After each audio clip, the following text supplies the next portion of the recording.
Vous en avez peut-être encore chez vous, des cassettes de bobines autour desquelles s'enroule une bande magnétique. Benjamin Benmoyel les récupère, il les allie avec du tissu pour en faire des vêtements. On va voir comment il fait pour transformer cette cassette. Pour passer d'une cassette à un vêtement, il y a plusieurs étapes. Il faut déjà passer de la cassette au tissu. Donc on part de ça, on va passer à ça. C'est la bobine qu'on utilise pour le métier à tisser. Ça va nous permettre d'industrialiser en fait cette technique de tissage. Donc on démarre de la cassette, je récupère la bande magnétique. On va faire ça avec plusieurs cassettes. On va arriver à ça. Là, il y a à peu près on va dire 50 cassettes sur une bobine comme ça. Et avec un cône comme ça, je peux tisser 7 mètres. Les bandes magnétiques, c'est pas fait pour être porté.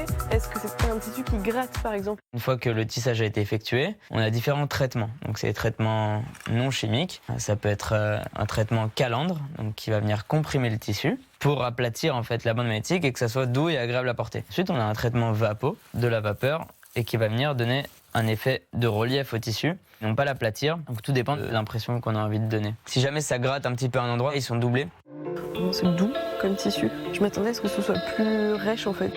Toutes les parties marron, donc sont les bandes magnétiques, et les parties colorées sont des fils qui sont issus de stocks dormants, les dead stocks, d'usines, d'entreprises de textiles ou de tissage ou de marques qu'on récupère à moindre coût. Là, on va avoir des VHS. Donc les VHS, c'est ça.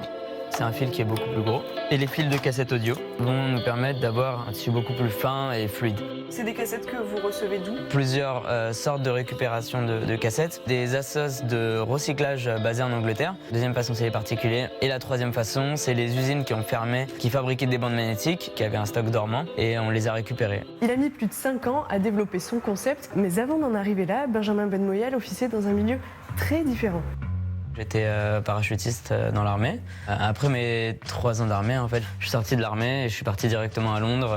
J'ai eu le temps de faire ma valise et d'arriver à l'école Centrale Saint-Martin 3 jours plus tard. C'est là-bas où j'ai développé ma technique de tissage. Comment vous envisagez l'avenir puisque les stocks sont des stocks finis?